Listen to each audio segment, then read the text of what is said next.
It's on the Hash with Hatfield, episode 29. State championship games are in the books. We salute all the 6 title winners for 2024 Virginia High School League football. Oscar Smith in Class 6, Phoebus in Class 4, Liberty Christian in Class 3, Graham in Class 2, Essex in Class 1, and our special guest with us here is the Class 5 state champion head football coach. He's the Class 5 coach of the year. His team goes back-to-back to their third state championship since 2019. We say hello and congratulations to Coach Dyrri McCain. Coach, happy holidays to you. Congrats on the state championship. You've had a weekend day here to soak it up, digest it. How you feeling?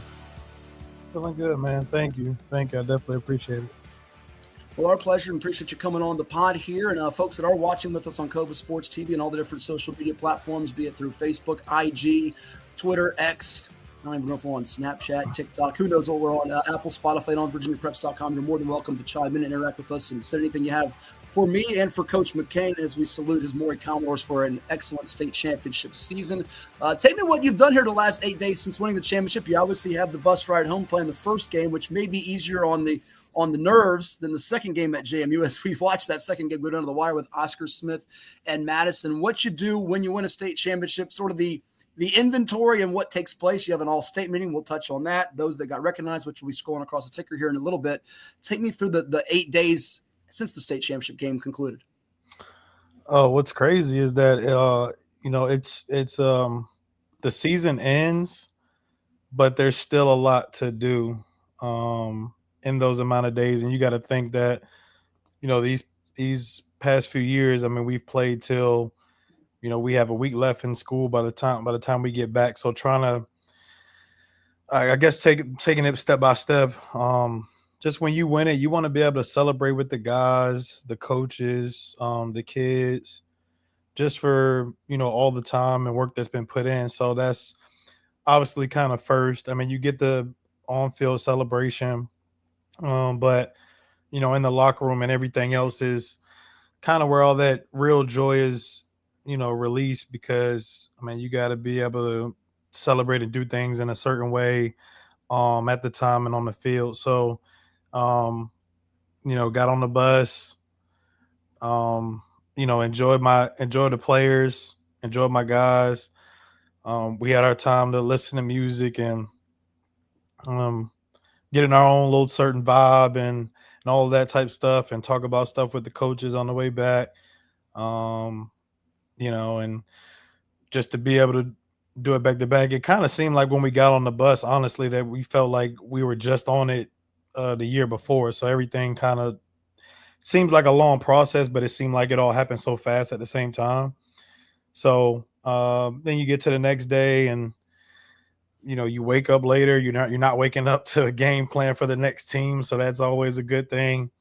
But I mean, that next day for me was more prepping for the state meeting that we had coming up in the this week that's just passed. And so getting stuff ready for that. And then obviously just full week, Monday through Friday, man, has been state meeting, collecting shoulder pads, helmets, everything that we need to get from the season. Now, I mean, it's obviously a better situation to collect that stuff after a win than it is a loss. I'm not upset collecting the stuff, just because obviously we're leaving with a win. So, man, it's just been that, man, collecting, getting ring sizes, jacket sizes, and all that type of stuff before we hit the break. So, just kind of being here this many times and kind of knowing what to expect in this week and how it's going to go. I think I've been a little bit more efficient, and my girls have, my managers have done a great job of helping me out during this week to kind of get that stuff knocked out and done. So shout out to those girls, Crystal and Lindsay leading the way.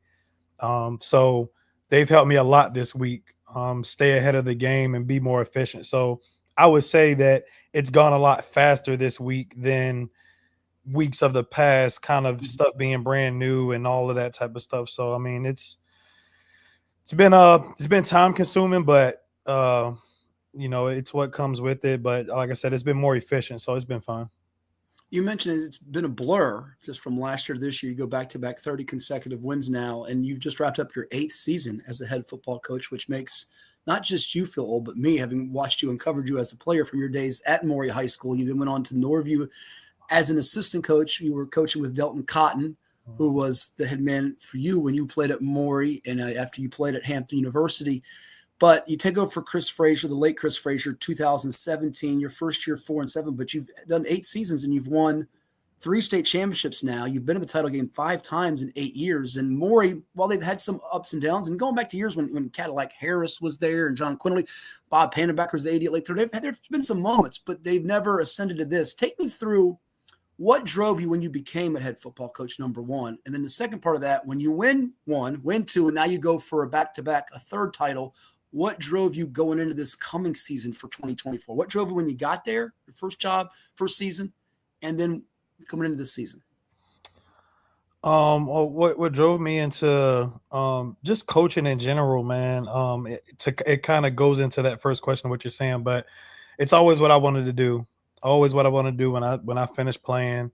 And for me, like I tell my kids all the time, man, I just think that there's this one word in that mix that kind of, that people want to use. So, everybody wants to use this, hey, you need to have a plan because if football doesn't work out and if this doesn't happen, or if it's NBA or whatever it is that somebody's trying to make, they say, well, if it doesn't happen. And for me, that's a negative mindset when we use that and when we want to use that word if and that. So mine is more of when it's done for you, because now you don't put any doubt in the kids' mind or coaches or like even my mind. Like I never wanted to say, oh, if it doesn't work out for me. It was more of, hey man, when playing is over, then I want to do this, and coaching is what I've always wanted to do, man. I mean, ever since high school, and really I can definitely credit that to Coach Cotton and his staff, for kind of giving me even more of an edge and the want to do it. I felt like we were under some great men at the time that I played, and they all brought their different ways to the table, different types and styles of leadership, the way that they did things. So I've always paid attention, man. I've always been a student of the game. Always, not even just the X's and O's part, but paying attention to program running, paying attention to fundraising, paying attention to, why do they handle certain situations like this and like that. So that's always been me. I went to college, same thing. I just always knew when it was done for me, that I wanted to get into coaching. So I always paid attention, man. And I just believe you can learn from great situations and you can learn from bad situations, good seasons, losing seasons. You see how people handle those things, and it gives you better perspective into how you would handle that if you were in that boat or situation. So, I've been under some good people, and that have just kind of helped me along the way when that opportunity did come. So, when it did first come about, to be able to, there was a bunch of different opportunities, but to be able to go and coach with my coach that coached me and Coach Cotton, man, it was a no-brainer for me to want to do that. Somebody who coached me in high school, somebody that I trusted and still trust. But it just ended up being a no-brainer for me, man. I went there, enjoyed those years there. And obviously being actually in it, it kind of gives you a different perspective on different things. The X's and O's part was kind of like a easy thing, I would say, for me, but actually being in it and having to understand the difference of, I think that one of the major things was the difference of the time and the generation of kids, being able to adapt to that, not treating it as such as how I came up or how my generation came up. I had to see how this generation was, and I had to learn quickly on that. But just be with anything, man, when it comes to being a player and obviously as a coach, it's, how can we continue to grow? How can we continue to grow? So head coaching was always in my sights. It's always, like I said, what I wanted to do. Learning under Coach Cotton was the best thing that I could have ever done. Just somebody who knows how to program run, somebody who knows how to do things the right way, somebody who knows how to fundraise. I learned a lot from that guy, man. And it's still my guy. We talk from time to time, but everything that it takes to run a program, and I just paid attention, man. We've taken road trips together. We've had conversations. I've picked his brain. Sometimes I feel like I was even annoying to him just because I want to know. I want to know what it takes to be great. So he definitely played a big role in part in that. Um, and get here and become a head coach to be here at Maury, man, is like, that's something I didn't see coming. Something that was by surprise. And I think the right situation kind of opened and happened at the right time. And it was Coach Cotton and a few other people that was more pushing me out the door at the time than I probably honestly really wanted to be. But they saw something in me.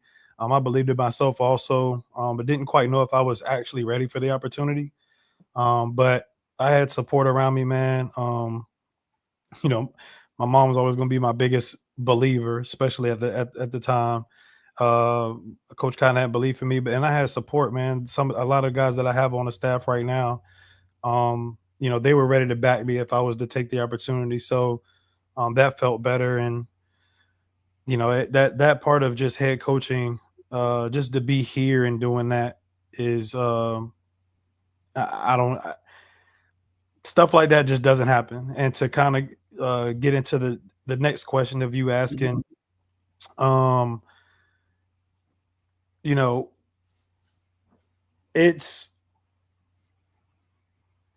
it should be a goal. And I guess for me, for the program, it was wanting to establish something like this. But it took all the right people, all the right pieces, all the right, everybody who needed to be involved, needed to be on the same page. And I think when it even started with, first it was making sure that there was going to be buy-in from the coaches that were going to be selected.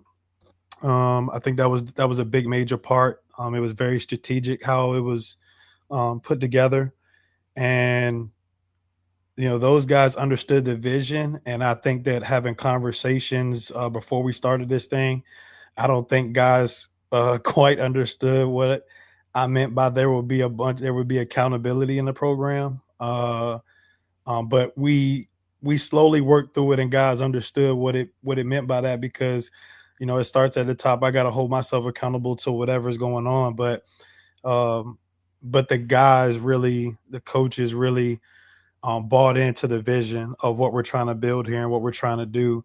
And if I'm honestly speaking, man, I think I did an interview maybe a year ago. I didn't expect it to be this fast. But I'm also not surprised by the work that we've, put in, and really the kids buying in. That was probably the next biggest thing that kind of happened, is the guys buying in with the class that we kind of built this thing with. We have a coach on the staff now. Actually, 2 or 3 of them. You got Bam Mills and Daquan Black and Life Nason, and those guys who are back on the staff, and they were kind of they were part of that older group that kind of got this thing started. You think of the younger crew that was the continuing building blocks to what we're doing, and Keandre Lambert and CJ Beasley and Darian Varner and Dave Haley, Micah Coakley, Kegzon Johnson, all of those guys, man. Like they were the building blocks to this thing. So they bought in quickly. And like you said, year one, we made the playoffs. I think that was a big goal of ours, to make the playoffs. But really that first year was to get all of the old mess out and old ways out, and let's start a new way. And that's what we spent doing the first year. And then, second year and on, man, it's been winning regional titles and heading to the state tournament ever since. So, to kind of fast track the story part of this is, that's what it's been since then. But it's credit to the guys year in and year out that want to come put in the work, man. The coaches buying in year in and year out. We definitely take our breaks during this phase right here because of so much work that's put in. Um, but just just that's really what it's been, man. And it's we just get a group of guys that want to do it over and over again. And I think the last thing that I'll end with is that I think that myself and the staff definitely, man, have been blessed with guys who, we're very much like team driven, and that's with coaches, that's with players. I have a certain role on the team. Like I don't do it all. Even though my face is on is the front name of everything, I play my own role on the staff. I don't step in Wayne Davis's lane, who is to me the best, DB coach really around here, in my opinion. The Gatorade State Player of the Year, yeah. Yes, I mean he's been a huge reason why the secondary has been what they've been for the past 4 years ish, 3-4 years. I don't step on the toes of a Darius Blunt, who's in his right form, Hall of Famer, and has coached plenty of wideouts and has done his thing, and he's one of the best. I mean, and it's just like those are just kind of two people where and there's plenty of guys where everybody plays their role, and on top of the kids, I mean, they do the same thing, man. Everybody has their own piece of the pie, and I've been blessed to be able to have guys that want to do that and do it as a group, man, and not a bunch of individuals, man. And if it's ever been individuals, they probably don't last in the program too long. So I've been fortunate, man. And it's interesting because before we get to the first 3 games, which were mega games on the out of district portion of your schedule before you entered Eastern District play, the Region 5B playoffs, and then your state playoff run in 8 seasons here, you've won a region championship every year after that first one, going 12-2 and 15-0 following the 4-7 debut here. So we're talking 7 region titles, the 5 championship game appearances, 3 crowns. There is a couple things that I think are false misconceptions about Maury football that annoy me, talking about being a nuisance or annoying. How about for you? I want to see if one of them match what mine is. What is sort of the thing you'd like to dispel about your program that other people may believe opinion-wise? Is there 1 or 2 things that gets under the skin and is also used as a motivating tool? Is there something there that either from the off season to going into this season or during this journey to another 15-0 season? Take me through kind of your mental makeup with that, if you can. I'll probably say 2 things that come to mind, man. Number 1 would be just as far as coaching. I think that a lot of it and just as anything, man, like, and you look at it in college football, you look at it anywhere else, man. I mean, you have to have good players. But in a sense, I think that, I don't think that that the coaches get enough credit for, what's done, man. When it comes to, we don't get the the pick of the litter like a college coach does at any level of, if you want this 6'8", 6'8", 330 tackle, do you want a 6'5"? We want only 6'5" receivers, or we only want this, or we only want that. Like, we don't get that, pick of the litter privilege. So just the coaching that goes in year and year out. And,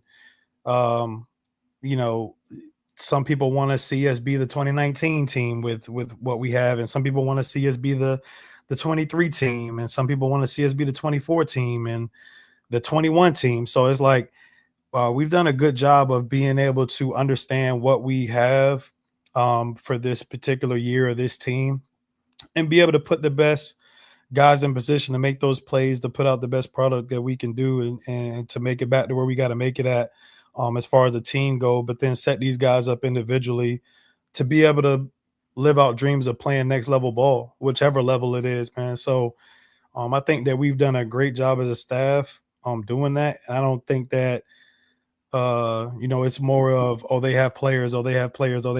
But I just think it's a little bit of disrespect to what those coaches spend their time doing for, and everybody knows that, we're not, Texas or Georgia or whatever, where, the pay there is obviously a little bit different. So the amount of time spent in the program around these guys, I just think that that's one of the things that kind of gets to me in a sense, is that we lack coaching, quote unquote. That's one thing. The other thing I would say is probably just, what would I say? Probably, I guess this like recruiting thing or whatever people want to make up and say. And, for us, man, it's the program is the program, and, it's what it's going to be. Things are going to go this way, and for the betterment of the program. And it's been able to be consistent in this short amount of time that we've been together. It's been able to be consistent. So, I none of that is happening. Just like anything, man. I mean, when you're winning and when things are going the right way, and, guys are going to school, and we really don't have any academic issues. Just when all of those things are aligning and things are going right, man. I mean, it's just like anything. If I have a kid, I'm gonna want him to be a part of the best situation that's gonna have him succeed, and that can be him wanting to do art, or wanting to do, wanting to be a barber, or whatever it is. I want to make sure that I put my kid in the best situation to be able to live out his dream, and just like any parent would do. So, I don't get into that. It's just kind of one of them things where, like, we've done a great job of developing, and regardless of whoever, Ari or whoever else is coming in, we've done a great job at developing, and Keandre Lambert and CJ Beasley and Deshaun Peel and Kendall Daniels, and just all of those guys, man, that have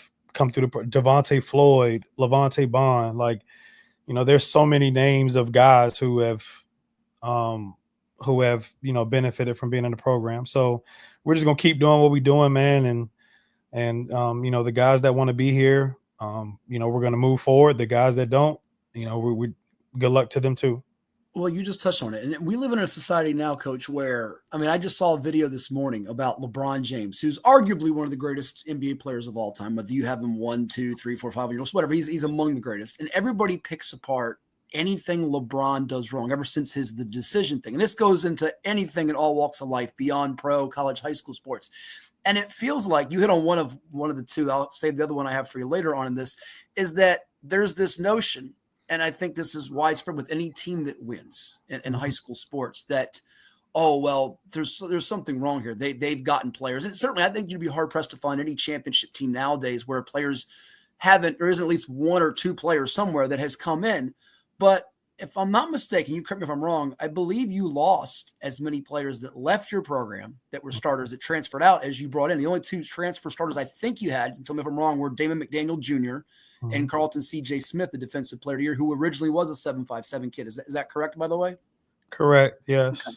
You lost a couple of kids to other schools in the area. And I think certainly there was a lot of eyeballs on what happened at Hatfield this year, which withdrew from the postseason. But it feels like that a lot of the naysayers were, well, Maury's gotten a bunch of guys, and it didn't seem like you had as many guys. It's a lot of the development piece, like you said, and there are some homegrown talent, and it is a lot of work by you and your staff and those kids that are homegrown players. And we're so focused on the 4- and 5-star guys that we forget about the Dylan Goads who make plays, the Corey Jacobs who make plays.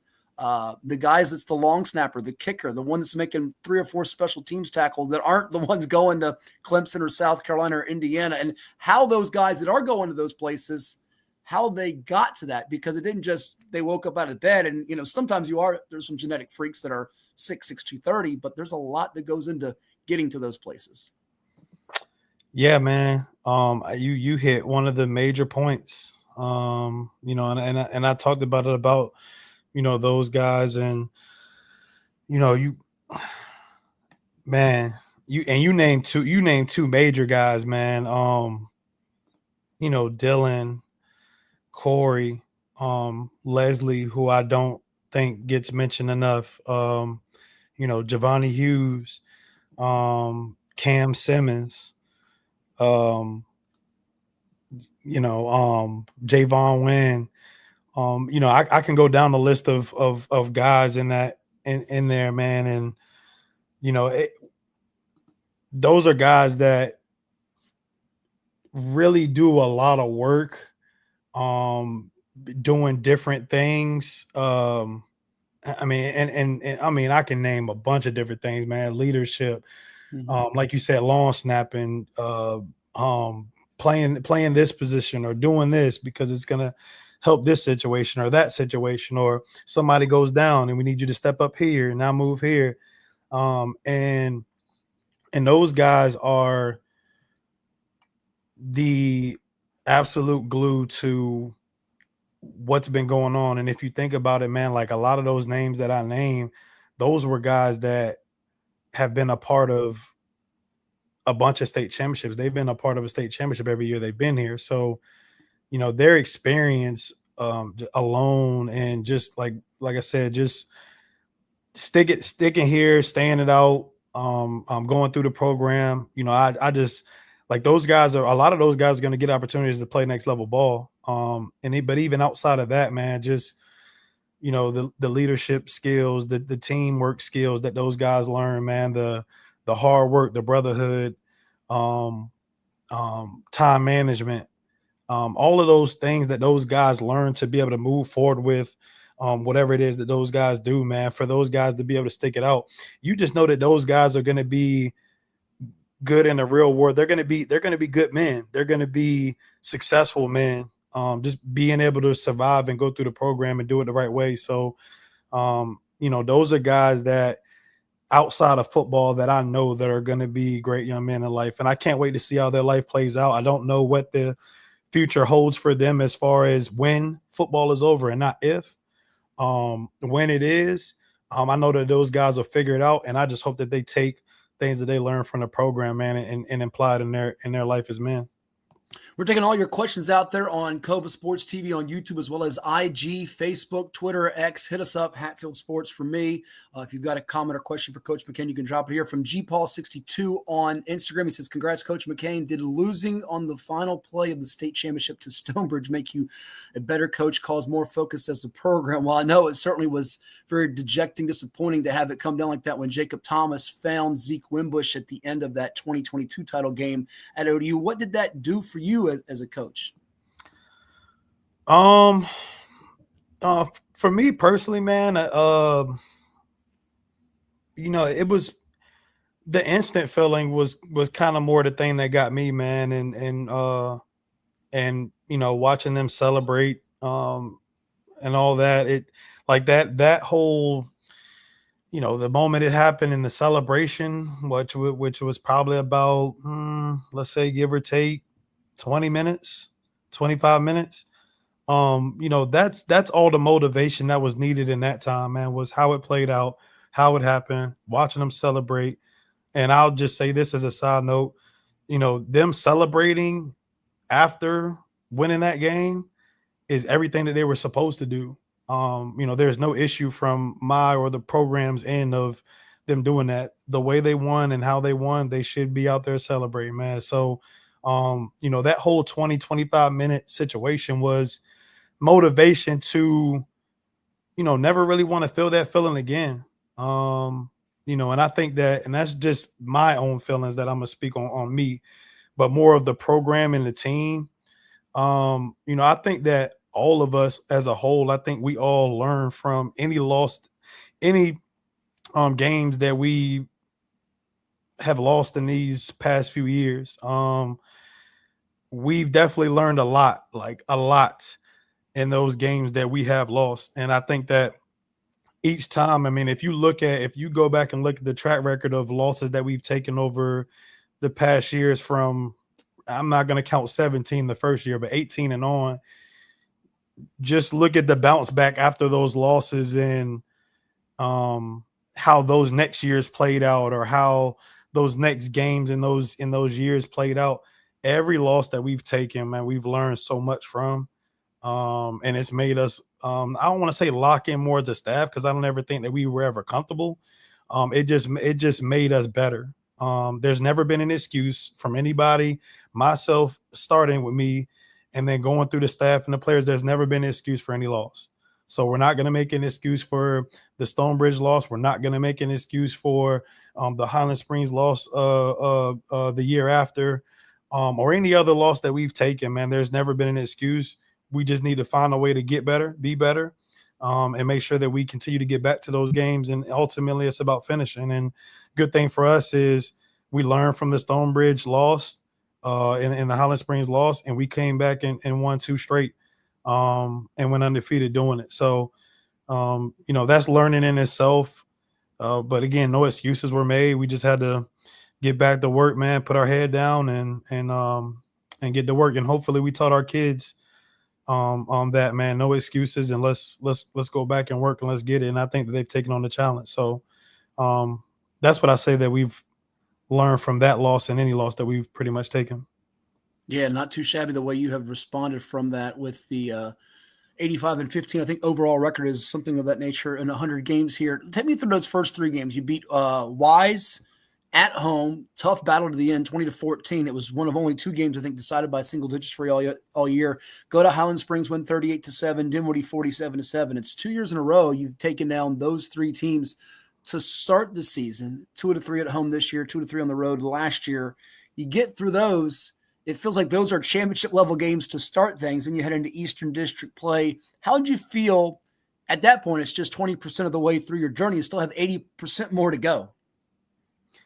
Yeah, man, and I guess I'll just go back and kind of talk about last year a little bit, and then get to this one. But going through those 3 games last year with the 23 team,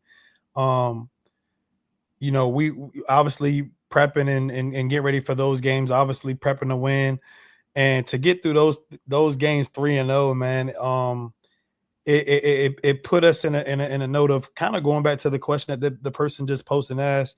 It let us know that we really had a mindset going into the off season and everything that we did in the off season to get back to this season and that 23 season that I'm talking about. So to be 3-0 in that range, it just let us know, all right, we're on the right track. We handle things right in the off season. We put in the time, we put in the work. Now it's about knocking out the regular season schedule. When we get to postseason, we got to remember that it's not automatic. Just getting there is not automatic. So I think we handled business in the 23 team. Now flipping to 24 and get to that schedule. Well, actually, let me go back to that 23, man. Going to Wise, man, somewhere we have never been. I've never been there, and a lot of us have never been there. So going on the road to win that game was one in itself. And then obviously we get the home game with Springs. That was a crazy game and crazy moment and time and crowd, and then going to Dinwiddie, man, which somewhere that I have never been. And I think at the time maybe only 1 or 2 coaches on the staff had been there before, whether it be as a coach or as a player. So when you talk about the inexperience of being on the road at some spots, obviously it could be challenging for anybody. I don't care what team you have. It could be challenging. So to come out of that and respond the way we did, especially out of the second half, I mean, it was huge. We were put in every single situation and boat during that year. And then, like I said, we ended up winning it, running the table. And then we get to this year and kind of the same thing, man. We, there was, a lot of chatter and stuff over the off season about, players that had left, from guys graduating or guys, felt like it was better for their career to be somewhere else. And, as a program, we got to move forward. I mean, I'll stop you right there. I said to Coach Young during our program in the summer, and he actually, I think, sided with you that I wasn't sure you could do it 2 years in a row, 3-0, Coach. It wasn't a matter of doubting you or your staff, your players. I just think that was such a hard schedule to do it, and you guys pulled it off. Did you have any little bit of doubt in you that it would happen, or what was your feeling on that? No, and kind of like literally what you're asking is like going back to those players and and everybody making assumptions of this guy's going here and going there and to me, it was more of, and this is in the off season, to me, it's more disrespect to the players that are still there, that were also part of that championship team that put in that time and that grind in the off season. It was kind of like, these guys are still here putting in the groundwork to do it again too. So I just felt like it was a little bit of disrespect to the players that were going through the process. And then when you talk about, maybe coaches, that left or wanted to be elsewhere or whatever they wanted to do, it was a thing where, like, we still have, a great staff. So, it was all of those mixed things of, we weren't going to be the same team, and this is happening and that's happening and all of that type of stuff that, by the time we get to the season and we get to that 3-0 phase, in the beginning of the season, playing those teams, Wise, who came here, that was tough game, came down to the wire. And again, if you look at, how the Stonebridge one played out, in the state championship game, it didn't go our way. And then we get this one this year that kind of gave us that eye-opening situation of it being the same kind of way, but it did go our way. So we won that, and then we went on the road to play Springs, who's always been a well-coached team, always been mentioned in the playoffs and state contender team. So to go on the road and do that, and I had been to Highland Springs before. Well, actually the old Highland Springs when I was at Norview, but this was my first time at the new one. So it felt great getting that type of road win. And then Dinwiddie coming down to us, man, and Harry Dalton is, as a side note, man, he's one of the best kids that I would say that I've ever coached against. And there's definitely a slim list of that, but he's definitely on that, man. He's a phenomenal kid, and phenomenal talent. So to get through that, man, and then, to get to the playoffs in that 3-game stretch that we had before the state championship, man, was one within itself too, because we had a regular season 3-game stretch that was pretty tough, and then we got into district play, and then to go through that 3-game stretch, man, of Warwick, who, and kind of before I even get to that, man, just all the teams that we had to play, man, were all contenders who could have won 5. All who could have won 5. You can make an argument that Warwick could have won Class 5. You can make an argument that Kings Fort could have won Class 5, and you can definitely make an argument that Green Run could have won Class 5, and obviously Briar Woods, who we played in state championship. So everybody who was a legit contender in 5, I mean, we had to play and go through. So the way that these guys had to go into this schedule and what was said and all this other type of stuff and beat the teams that they had to beat to get the state championship, it just meant so much more, man. And hopefully that answers your question of what you were asking.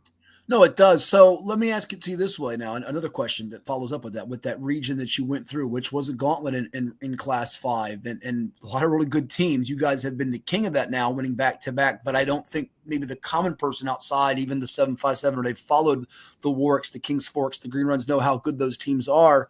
What was your biggest concern when you end the regular season and you start the postseason?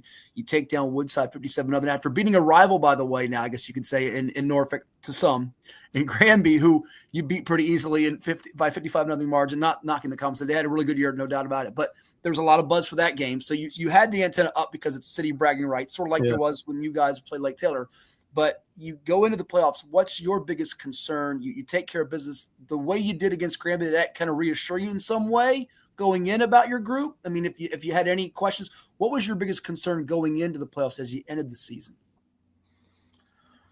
Well, yeah, I mean, I think that if you've been there, a lot of times that you want to be playing your best football at a certain point of the season. So any critics or any judgment on the team at a certain point, there's really no care to it, really, because you're trying to work on some things to be able to be playing your best ball at a certain point. So so getting there, you look at teams that are well equipped. They have talent. Obviously their coaching experience is going to improve in those stretch of games. So that becomes a little bit of a I guess you would say worry in a sense, or you have to respect and take that into account as a coach and as a team, and the players obviously need to take into account is, you talk about, facing a Warwick team. I can just start with them facing a Warwick team um, that we played the previous year, and at the time I think they'd only given up like, I want to say like 3 points a game or something like that. Their defense was insane, and the people that they had, and still had into this year, like all of those guys remembered that loss as like we were once in that position before of wanting to get that revenge at a certain point. So just starting with them alone, man, they had played us last year, or the previous year, and we had put up the most points on those guys, and people thought the game was going to be a certain way. So they had they wanted that game. They wanted that game. So you got to take that into account. And if I'm not mistaken, and I know you're the expert more than me, Matt, but I think the last 5 losses that Warwick has taken have been state champions. The last 5 that they've taken. Could be right. Don't quote me, but that's stuff that I pay attention to say, look, man, these guys aren't losing to sure. Just anybody's, man. I think the last 5 losses that they had were state champions. Well, 2 to you guys and 2 to Phoebus. So I know off the bat, at least 4 to 5. That's for sure. And I think the last one before that was Dinwiddie. I think which that year they had won. You're right. Yeah, you're right. So, and I know you're the expert, Matt. So I don't. You scooped me on that one because I hadn't realized it was 5 to state champions. And their defensive front, we've talked about it on and off air. It was incredible the way they stopped the run. And we'll talk about your running game in a second because you were effective at times running the ball, but it's hard to go in and say we're going to run the ball on this defense. Mm-hmm. I just think anything on them was going to be tough, man. I mean, they're a bunch that they had a bunch of guys coming back. It wasn't a bunch of new guys. Their coaches had been in that moment before. They obviously knew much more of what to expect. So, you had to take that into account. And then moving forward to Kingsport, somebody who, a team that people have been talking about for the past few years now. And they made some coaches changes, and a couple players came in. So, again, you want to be able to put enough respect to that to say that these guys are trying to take every step to, knock us off. And we always have to take that into account in every game that we're going in, is that, everybody wants to knock us off, and we have to understand that. And we have to take that approach. There can be no comfortability. But that starts with me. Like, they can't see comfortability from me. And I don't think that I ever give that vibe or that take. And obviously the coaches follow that suit. So as long as that's happening, we were fine in that game versus Kingsport, and they were well coached. They had a bunch of players, a bunch of talent. We found a way to just definitely come out of that game. And then you talk about Green Run, who they've been knocking on that door for a while now, man, of trying to get over the hump. And we've been a team that stopped them 2 out of the past 3 seasons. So, for them, it's again trying to overcome that hurdle a little bit more than Warwick, because that's, that was only 1 time, and now this is twice. But then, they didn't want to end up in a 3-time situation at that. And you could tell by the way that they played, in the state semi this year. They're trying to get through that door. And we had to understand that was going to be the case in this situation.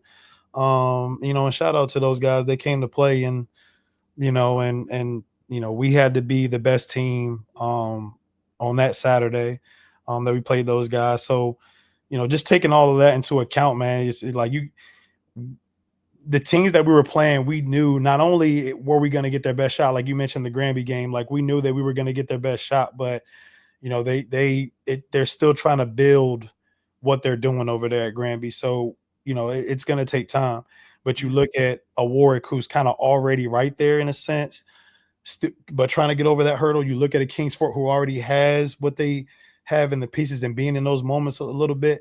So they're like right there. And you look at Green Run, who's definitely right there. So being able to take all of that into account, helped us out a lot. And the guys staying focused to that and understanding that what we were up against. So we just had to stay focused and play our game, and we were going to be fine, just like we were in this season.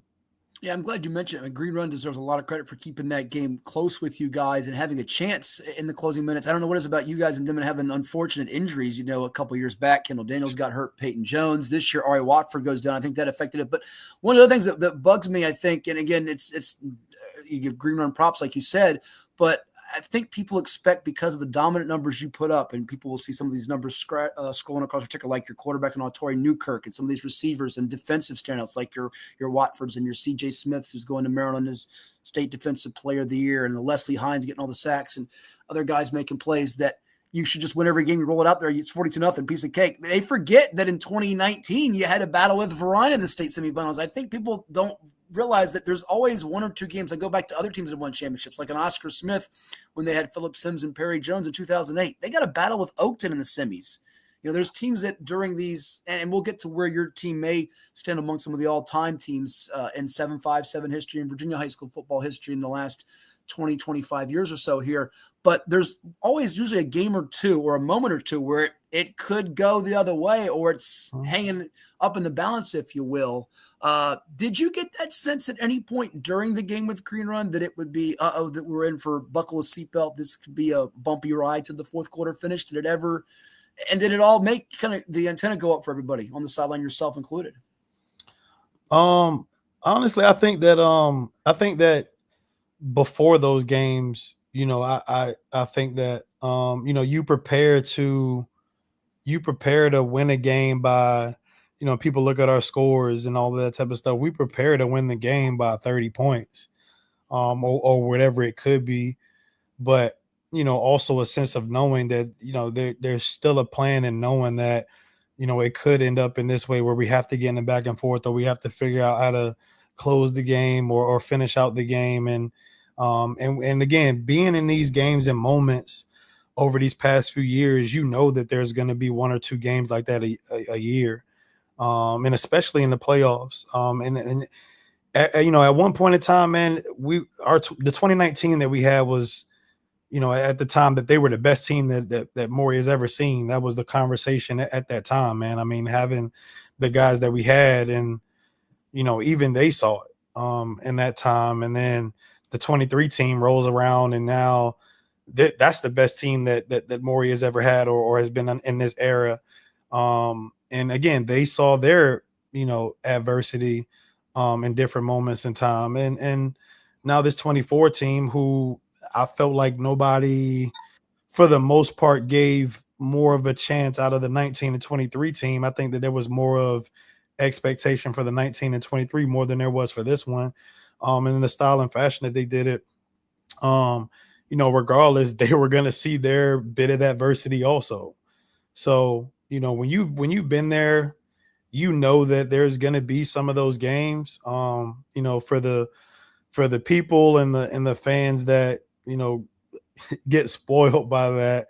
It's kind of one of those things where you get it, you like, they're expected to see this, and they want to see this and that. And if it's not that, then what's going on? And it's just kind of an understanding of being there. Like I said, man, we're gonna get two of those games in the year, and we happen to face the adversity in the state semi game. And last year was the state game, that we faced some, and in this game this year it wasn't in the state game. So in those times and frames of that part of the season, you're going to see, regardless of how talented you are, you're going to see a game or two of that. And as far as being, so their expectation is knowing that as a group, and the players are taught that, so they know that it's coming. As far as being, for me, all of those situations are fun. Like, as a coach, I think if you prepare, for all scenarios and situations, if you know that you have the plan for those situations, then it shouldn't put you in a panic. And for me, it's been fun, man. Like last year in the state game versus Stonebridge, when they were making a comeback. For me in that moment, it was a fun situation.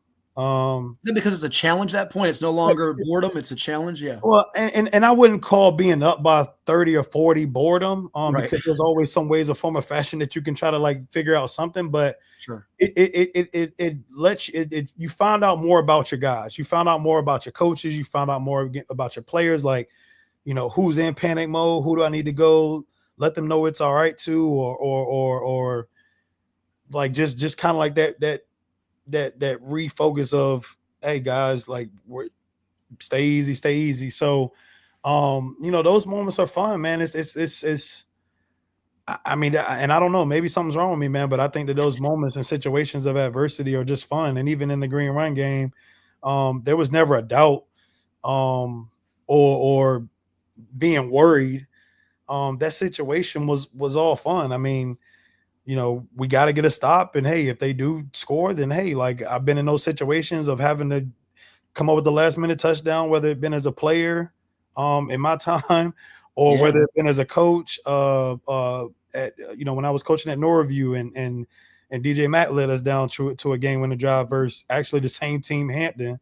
So, by the way, DJ's watching right now. If he's got a question for his old coach, you can chime in. I know he just liked one of the tweets out there. I know he's tuning in. But there is something wrong with all you coaches. It's not a you thing, coach. I think all you football coaches are maniacal at times and have different minds that make you do what you do. And it's now 24/7, 365. There really isn't an off season anymore. Not at all, man. And you're always trying to figure out how how you're gonna do this or and that next, and that how you're gonna do this and that. That can be 25 different things, man. From getting this kid connected with the school, or what color of jersey are you gonna do, or ring sizes and inventory and what 7-on-7s are we gonna do. So it's a bunch of stuff that kind of hits. So definitely spot on. Yeah, Yeltsin makes some good points too as well. Norfolk having implementing middle school football really helped the big guys in the trenches over the past 14 years. I don't think your O-line guys give enough love. And you had it we've talked about it's all fair. You had some guys dinged up from those first 3 games, even though you were winning by margins. I don't know how you and your staff, and shout out to, I think it's Tevis Terrell's your O-line coach. Is that right? I mean, some of the things you guys as a group collectively were able to do was impressive, because you don't have hallmark names on that offensive line for you, but they got the job done for you. And I think the other thing that gets overlooked, your offense putting up the prolific numbers, which you've done when you were the OC steering the ship with DJ Mack and guys like that, the EJ Faisons of the world at Norview. But you come to Maury in this 30-game winning streak, you're averaging 54.7 points per game while playing Highland Springs, Wise, and Dinwiddie in 6 of those 30 games. But your defense pitches the first shutout in a state championship game in the D5 Class 5 level. I told us to Coach Privet, your D coordinator. I know he was giddy when I told him. It's the first time we said it on the air during the NFHS network since Stonebridge back in 2007 against Potomac 17 years ago. To pitch a shutout in a state championship game against a team whose quarterback's going to Navy to play linebacker, but a running back who's going to Syracuse. And you're missing, by the way, arguably, we'll talk about that in a second here. Ari Watford didn't play in the game. You decided to hold him out with the injury for precautionary reasons, who's going to Clemson. He may be as good a defensive prospect and player as there is in the state after you graduated a guy who's in the SEC and Fred J.R. Johnson, who, if I'm not mistaken, was the state defensive player of the year. Is it a part of this defense is really darn good, Matt, and they go up against this offense every day in practice? Or, I mean, did they have a giant chip on their shoulders saying, all right, we play some football. We want to have a legacy moment and just shut down? Because it is, I know Briar Woods is not viewed to some at that same level of the Green Run, Kings Forks, Warwick, and they got through that region, but you still have to respect them, and to do that for 4 quarters, it's darn good and impressive. Yeah, man, I think that a lot more people paid attention or kind of made more of the situation of Ari not playing than actually any of us, honestly, man. I mean, was that an easy decision or hard decision, by the way? It was easy. It was easy, man. And just speaking back on the past of doing it before with Peyton Jones, or anybody like that, man, it wasn't a hard decision at all, man. Did he want to fight you, by the way, to play, or every time, man? Every time, any kid, man. I mean, I had a situation earlier with LeBron in the year. Not that we went back and forth, but making sure that he's okay career wise and all of that So type you're a of braver stuff. man than me because I wouldn't want to fight a 6'6" dude. So nah, man. It's been easy for me to make those decisions, man, just because again it's bigger than what we're doing right now, man. Those guys have futures, and trying to protect that in a sense that's just way bigger than any state championship. So it wasn't a hard decision at all. And like I said, man, I think people paid more attention or made more out of it than really, to be honest, more than one. I guess I would say Ari did. Like, Ari had the belief that we were still good. Like he wasn't worried at all, and practice and his move was still the same. And obviously, like he wasn't happy about not playing, but he understood my view and where I want to come from. And his parents are phenomenal too. They understood my view and what I felt like and what we felt like was going to be best for him. And the team, we weren't in a funk because he was out, or nobody really moved, as if, oh, we don't have Ari. I think that, like I said, everybody made more of it than what we did. We know what we do with developing, and we knew that we had other guys ready. And other guys stepped up. And I think that the biggest thing that kind of led that way of all that charge and everything was Leslie Hines, man. Outside of his play, I mean, he was the one coming up to me and just letting me know. He was like, Coach, man, like everybody talks about that last year team and your 19 team, but those guys gave up, 14 points or more than 14 points in a game. We haven't done that all year. And this is during the state championship week that he's let me know that. And then he said, oh, well, neither one of your championship teams put up a shutout. I guarantee we do it. And he's saying this before the game. So like he's the one that kind of like sparked that edge up of basically reminding why this group is so good. And just making it known. And I'm just saying, man, these guys are locked in to be able to accomplish something, man. So I think he led the way. And I think that great stat by you of saying that shutout. And then I even look at like the past 2 years. We've had the highest point total in the past two state championships. We've had the highest point total. And I think that, getting to what was mentioned about our defense and our offense, man. We make each other better week in and week out, man. There's nothing like those summer battles and those off-season battles between the two, man. And I mean, if we had cameras out there, man, to just show you how competitive it gets, and at sometimes funny because somebody's leaving in their car upset and doesn't want to answer their phone at night, and all that type of stuff, man. I mean, but it's not your coaches, right? It's the players or the coaches? No, it's the coaches. It's not the players. Okay. The players are going to joke back and forth with each other and all that type of stuff. Nobody's watching. We don't have 562 people watching. You're good. Man, coaches are going to leave practice and pull off, and probably won't even say bye to you, man. Won't high five you, won't dap you up, man. So.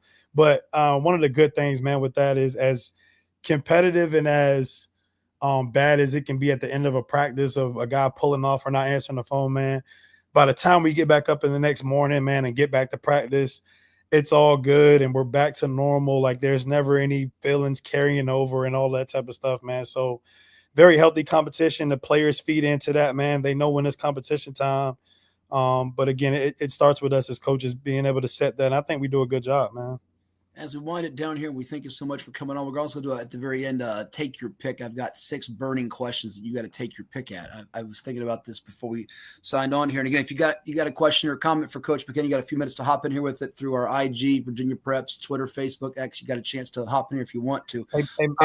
Hey, Matt. Yes. But before you get that, I'm sorry because I want to be able to answer because for somebody interacting, I don't want to be the person that's ignoring. Yeah.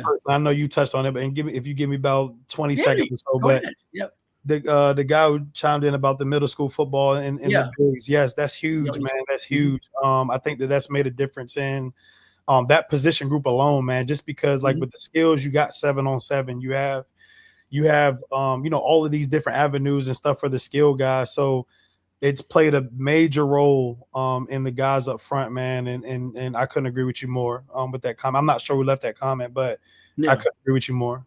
Yo, Easton, thank you for chiming in on that. Coach, I want to know, I was trying to figure this out. I think you did the All Eastern District All Region meeting, how Matt Williams for you, who is a junior, correct? Yes. How No, he he's a didn't get sophomore. He's a sophomore. He's a sophomore. Yeah, you're right. He's a sophomore. I'm thinking of Elijah Moss as a junior. I'm getting all Yep. my guys mixed up. How he didn't make first team and he had 2 pick sixes in the same game. And then how I saw the All-State meeting, how Leslie Hines didn't get first team All-State and he led you in sacks with 20 plus and was a driving force on that shutout in the state championship game with no Ari Watford. So I don't know how those two things didn't happen, but those were ones that I scratched my head when I saw that. And we'll get to some other guys for you. Were those ones where you walked out of the meetings and you shook your head a little bit too? Yeah, man, there was a couple, man. I like, again, just Matt Williams. I don't understand, man. He had three defensive touchdowns on the season, man, and He was second team all district or all region voted. No, he was second team on. I think he might have been second team or honorable mention district, which, I said the same thing, man. And Leslie Hines, same thing, man. I think he had like 11 or 12 more sacks than last year. He was first team All-State last year and had 11 or 12 more sacks and TFLs than he had the previous year, and then make first team. So those are two, man. I can go to Javonte Hughes on the season that he had at linebacker, and what I felt like he should have been more deserving of. You think of Dylan Gold, and the 3-year starter that he's been, and him deserving more, man. And it's like those are names right there, like across the board, where I'm just and you scratch your head at some of that stuff, but in a sense too, man, it just our mentality of the way we do things is like, all right, man, well, they didn't pay attention well enough, so we got to make them pay attention even more. And those individuals, I'm pretty sure that the guys who leave with the Dylans and the Leslie Hines, I'm pretty sure that they'll take it into their career moving forward, and remembering that and being able to keep that chip on their shoulder and not get comfortable on 2 state championships. Just remember that individual situation that kind of happened. And you look at a guy like Javonte Hughes and Matt Williams and guys like that, like they get another chance to come back and do it again. So, their off season is going to be huge. And if those guys know me, they know that I'm going to be pressing that to them and pushing it to them, as well as their position coach is going to be pressing that to them. So when we get to workouts and conditioning and all that type of stuff, that stuff is going to be brought up, and it's up to them to step up to the challenge. And those are 2 guys that I feel like will definitely step up to the challenge, and Giovanni and Matt for sure. We've gone over an hour. We have not talked really at length about, or even in depth about, Tori Newkirk, who threw for 50 touchdowns this year, 3,700 plus yards, just 4 interceptions on the season. And if I'm not mistaken, he had pretty similar numbers to that last year in getting state player of the year. So he's 2-time state player of the year. And there's some great quarterbacks that have come through to 757. You know him quite well. Names that you can rattle off, like your Philip Simses, your Taj Boyds, your EJ Manuels. You're going back to Ronald Curry, who was revolutionary with what he did on the football field. My goodness. Michael Vick, now the new head football coach at Norfolk State. And Tori Newkirk's body of work certainly belongs in that conversation, even if he's not getting the recruiting attention. I get asked frequently, I'm sure you do too. Now we'll throw it to you. Why isn't he recruited more? And what's it looking like? And do you believe he does belong in those conversations with what he's done statistically in just 2 seasons as a starting quarterback and hasn't lost a game, 30-0? Yeah, man. He's special, man. Now at this point, I can definitely say it, and I've never been afraid of saying stuff on record, and I love all of my guys, man. And they know if they're rated at this point or that point, I'm very truthful, man. And but that doesn't take away the love from the next guy, but he's for sure been the best quarterback that I've had the pleasure of coaching, man. And in a sense, man, the bigger light that I would definitely say is to have somebody work with him on an everyday basis too, and Kevin Mills, who has been one of the best that I've had in my coaching career, to have that, where it's Kevin Mills and myself working with this guy. It's just it's full circle in the situation. So that's another thing that I definitely don't take lightly of Kevin Mills and his work. But Tori Newkirk, man, is his leadership qualities, man, his understanding, his IQ, his football IQ, his want to learn. He's definitely greedy when it comes to wanting to understand the game more, man. When it comes to wanting to understand game plans and reading coverages, and making sure guys stay on point, man, and just doing all the intangible things that it takes to play that position, man, and be at that position at the next level. He he exudes every bit of that. And I just think about like his resume of teams that he's played in this 30-0 run that he's made, man, and I don't know of anybody who has played the teams. You think of playing a Wise team twice, a Highland Springs team twice, a Dinwiddie team twice, a Warwick team twice, Kings Fort Green Run, Stonebridge State Championship, Briar Woods State Championship. Like he's played in some games, and to just do what he's done, man. I mean, I like there's just words that can't describe he's 4,400 yards back-to-back seasons, 57 touchdowns back-to-back seasons, and his completion percentage improved from 68% to 77% this year. And I think 77%. Was that what it was? 77% this year. Gosh. And this was a young man. We weren't even. I mean, you probably were. You and your staff, and just kept it close to the vest. We weren't even sure if he was going to be QB1 going into last year because you had Kendall Daniels coming off the injury. He hadn't started before. He was on JV the year before. It's quite a remarkable, emergence from being an unknown and he's still relatively unknown recruiting wise to a lot of people. Yeah. I think that Tori took that, when we got together, just the time that we put in the off season, and this was going into his junior year. There was a lot of time, man, that was put in, for him to succeed the way he did. And so it's no surprise about what he's done the past 2 years, starting from last year and into this year, man. He's got that natural chip on his shoulder. And when it comes to school wise, he's going to be fine. I think a lot more people are, and a lot, again, kind of the same thing with Ari, with that situation. I think a lot more people are in a little bit too much of a panic of a Tory than what it really is. Like the kid is fine and he's going to be fine. You think of, I think we were the only team in Virginia to, average 50 plus in these past 2 seasons. And obviously like a Tory was a big, part of that. And he's back-to-back player of the year in every single situation in district and region and state, and all tie orders coming up soon. So definitely think that he's a front runner in that one also.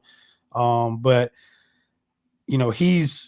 he's at one time, I mean, I guess we would say that one of the most decorated guys at the time that we talk about. Like, I guess I would say in the quarterback position that I'd say that I've had the pleasure to be around and coach is, you look at a bunch of names, man, but you look at Mack and you look at Newkirk and you look at Gibson, you look at Mills, you look at Lawton, you look at all of those guys, and Tory has a resume that just is on top of those guys. And so that's, you put him up there. And then when you just talk about Maury history in itself, and definitely in this era that we've been in since my time and the coach's time there, you look at, a Keandre Lambert, who probably at the time is the most decorated guy, definitely in this era of time, and probably in history, maybe in history, for Keandre Lambert.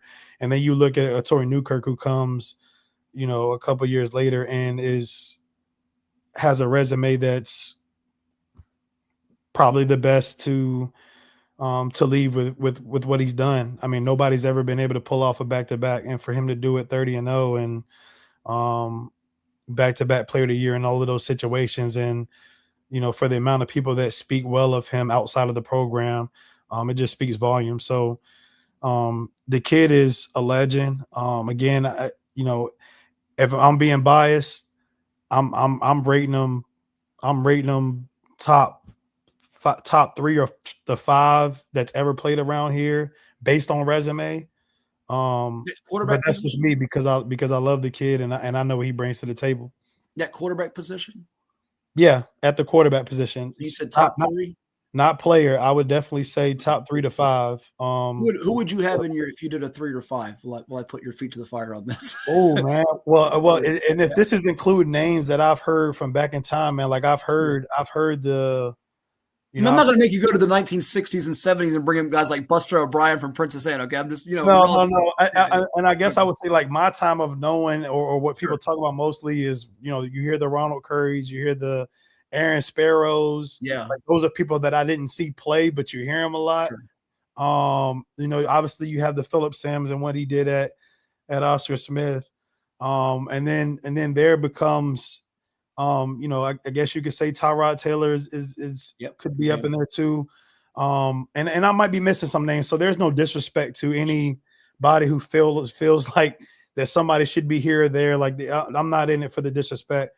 I'm just speaking on the Tory and feel like that he's in that range of guys to be in that 3 to 5 range of some of those names that I mentioned, man. So, and if anybody can show me a better resume of that can match a Tory's, then maybe it's a conversation. But to me, man, I just feel like he's in that conversation. Well, and you throw the ball 20 times more than you ran it in the state championship 11 with the lead because you have a quarterback who's so precise with it, and he's got some weapons that were certainly dazzling with Javon Wiggins and Eli Moss and Damon McDaniel Jr. and Kendall Daniels. I know you saw that picture we had at the start where he looks like his head's he's above the guy like 45 feet in the air, which was crazy. He's going to South Carolina, and LeBron Bond is going to Indiana, and Kurt Cinetti happy to get him so they can get back to the playoff and advance next year after losing to Notre Dame. Last one here, Coach, before we do our take your pick, and we thank you so much for coming on. What's next for Dyrri McCain? I mean, I'm sure you have to be brutally honest with me here that you have aspirations to one day coach at a higher level. The college game could maybe intrigue you. And let's be perfectly frank here. There have been people from the 757 who have gotten that chance to coach in the National Football League. We watched earlier today, Gerard Mayo's coaching for the Patriots. He's from Kickinton High School. Chris Beatty coached Lansdowne to a state championship. He's coaching in the NFL. He's been in the NFL for a number of years now. I'm sure that's something that down the road could intrigue you if you ever get that opportunity. What's next for you? Is something like the college level or beyond high school something that you've given much thought to? And especially when you win back-to-back championships now, is there more for you to do at Maury? Or have you pretty much done what your mission has been? I think that, I think that when, we won the one last year and that was 2. And most people would say that, that time is what left is there to do. And, chasing the back-to-back was something that we wanted to do. And I know that this next crew is going to want to chase a three-peat. So, that's my focus. I can't put any focus towards, college or whatever. I mean, those guys have to feel like that I'm good enough at what I do, and that's out of my control. And all I can do is try to help these guys here. And and like I said, the three-peat is something that I'm pretty sure that those guys are gonna want to get back to once we get back. The college thing. I mean, if it's something that's if somebody feels like that, myself or the staff or whatever is good enough to do, then who knows, in the future. But, for me right now, it's, chasing the three-peat, and I'm really helping and focusing, getting these guys who are left in our 25 class, into college, some way, form, or fashion. And then obviously start our 26 process with those guys and so on and so on. So, it's kind of one of those things where, and you hear the chatter of people, feeling like this because of winning the championships and back-to-back that, that I'm gone or I'm leaving or anything like that. And to be honest, a lot of times, man, I just, a lot of people know more about my life a lot of times than I do, man, with this stuff. And, if, those guys feel like I'm good enough, cool. But I mean, obviously at this stage in the game, it hasn't been good enough to be there. So, it's just a keep grinding work mentality. And, in the meantime, I'm going to focus on what's here and make sure that these guys get everything they need to have opportunities for them to succeed next level and move forward their careers in life. And in the grand scope token of things, I would say is to, focus on trying to get another one, man. And, whenever that time comes later on, or whenever that time does, I mean, that's, a bridge that we'll cross and all of that type of stuff. But I mean, right now it's here, and that's really where my focus is, man. And when that time comes, I mean, we'll focus on that when it comes. Well, they've done a heck of a job at Maury to win the 3 titles in the region championships. I think it's 85-15, something of that nature is mighty remarkable. This has been a blast talking with you. Before we let you run here, you ready to play some Take Your Pick with us? Let's do it. Here we go. We've got 6 burning questions for Coach Dyrri McCain here on our podcast. Again, we're on Cova Sports TV. Like, share, and subscribe as we talk with all of you out there. All right, take your pick. We sort of touched on one of these, I think. Best opposing player when you played at Maury, played at Hampton U, when you coached. Best opposing player when I played at Maury. Best opposing player I would say is at maybe Brent Vinson from Phoebus. Oh, that's a good one. Went to Tennessee. Yeah, wide receiver, defensive back. Played at HU. Ooh, that's a tough one. He went to HU after Tennessee, didn't he? Yeah. Yeah. Played at HU. That's a tough one. I may say my former teammate, man, D'Angelo Branch, running back. Yeah, probably him. For those that don't know, kin to Tayshawn Branch, running back on your team, right? Yeah, his nephew. And then and while coaching at Maury, oh man, you mentioned Dalton. Is he the first guy that comes to mind? Not the first one, man. I definitely would have to say, and I got to stand on this, man. Then there's been some great ones, man, but probably Greg Dortch from Highland Springs. He was a really good player, man. You won't get much argument from me, having watched him at Highland Springs, and he plays for the Arizona Cardinals, who I'm still a little. I'm a Cardinals fan. I'm still a little miffed at today's overtime loss to the Panthers. Just annoyed me. Take your pick. Here's number 2. Play call you're most proud of as a head coach. Now I want the what is it? Like Spider 3Y banana, as Gruden says. Give it to me on the board. You don't have to give it to him on the board, but what's the play call you're most proud of? And then we've got one that's going to follow that you may not love. So. Play call. I probably would have to say. Oh wait, as a head coach. Oh, because I was about to go. Well, you can give me that if you have one as an assistant too that you called the play. Well, okay. So I'll say assistant and head. So I'll say assistant. I would say it was a play call that we made. A vert call. We had to go against Daz Newsome at Hampton, who is also probably one of the top guys that I've coached against, but. A play call where we made him make a decision, man, and DJ Mack made a great read, and Kayvon Lawson made a great catch. So that was one of the play calls I would say was one of the best as an assistant, and then as a head,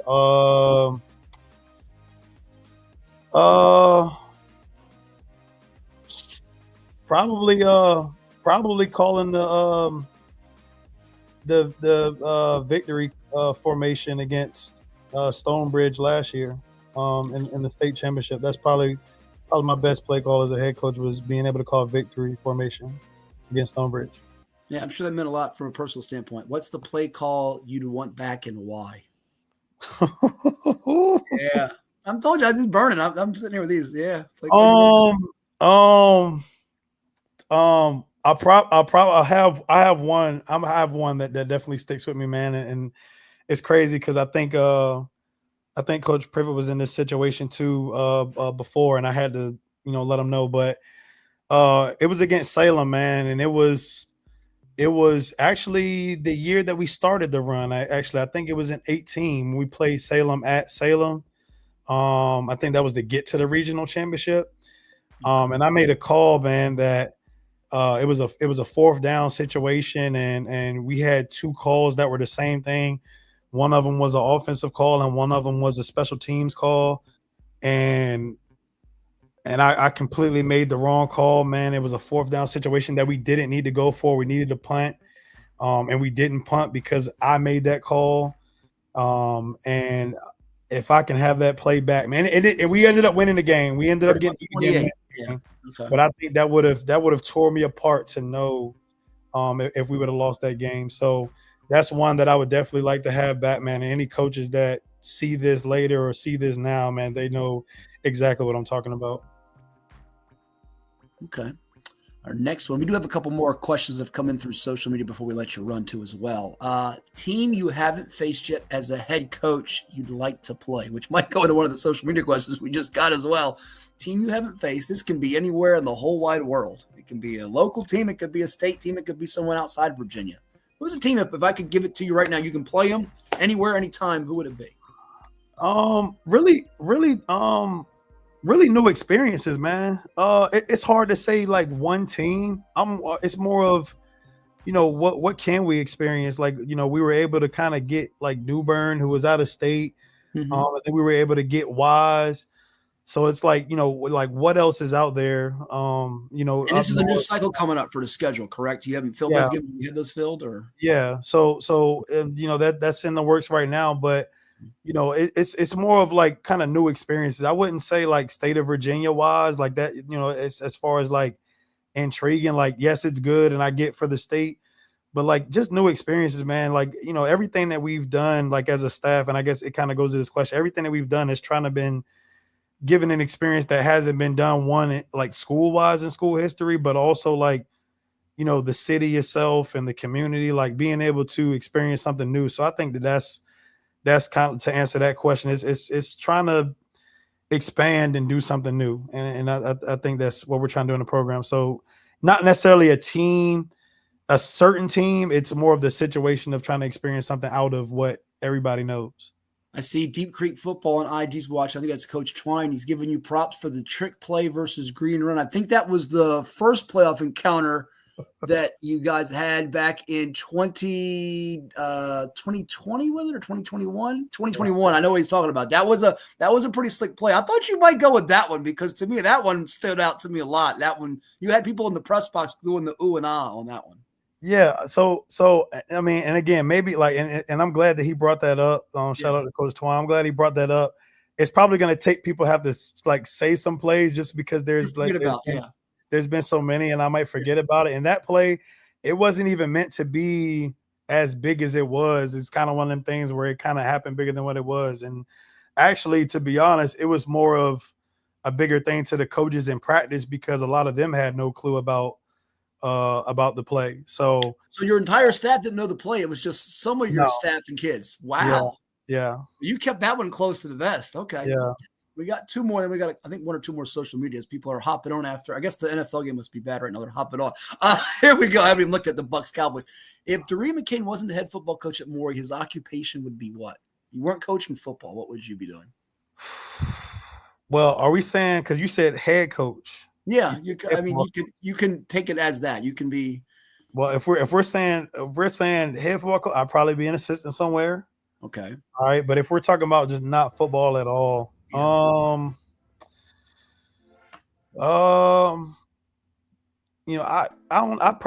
probably want to do something when it comes to like mentoring people, man, and if it's motivational speaking or even if it's just something a little more laid back with like being able to be a mentor. I think that is something that I want to do, and I don't know if it's a thing, but like a sports mentor. Athletes who are involved in sports and being a mentor. That's probably what I would want to do. Okay. One more on my take your pick that I'll finish up with. This is my favorite one, by the way. I love this one. Bigger junk or trash talker between Maury defensive coordinator Mike Privet or super fan Daryl Holly? Who talks more smack and junk? They both talk way too much, but they're also entertaining in doing so. Who talks more junk? Oh, hey, look. Daryl's been doing it for a long time, man. Now, so he's got more years of service. That's true. So Daryl was doing it since before I was even in high school, and all of my. He didn't put the hex on you at Norview, did he? Did he ever put the hex on? Okay. No. That's because I never got on Daryl's bad side, so I've never. Smart move. Good move. I know about that rule, and so Daryl Holly, because he's never trash talked to me.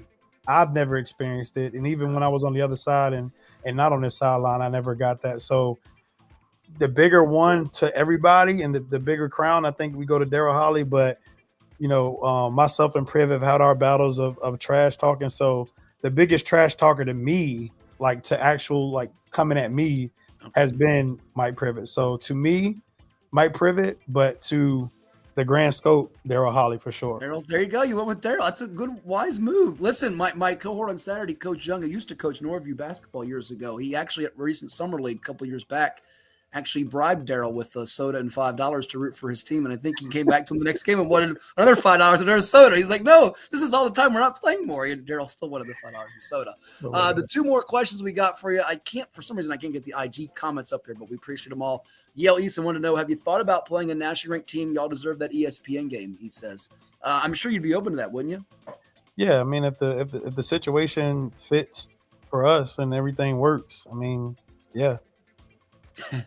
And someone said the unspoken Norfolk legend on IG. And one of the people on IG also, Roger, wants to know, and you've scrimmaged Phoebus, would you be open to playing other 757 state champions like Oscar Smith and Phoebus? Something you would consider? Those two teams know where we stand. I mean, there's been conversations between the both, so they know where we stand, and that's one of those things where things have to connect, but both of those coaches, programs, the entire situation, they know where we stand as a program. We'll see if we get those games in the future. Right now, though, the defending two-time state champion Maury Commodores in Class 5 get to enjoy the holidays. Thank you so much for stopping by. We could spend another 2 hours, but I know you have things to do, as do I. Congrats to you, your kids, your staff, the whole Maury community, and we'll see you in 2025. Thank you. It's Coach Dyrri McCain here. We thank you for watching On the Hash with Hatfield. Make sure you hit that subscribe button on Cova Sports TV, and we'll talk to you next time. Take care, everyone.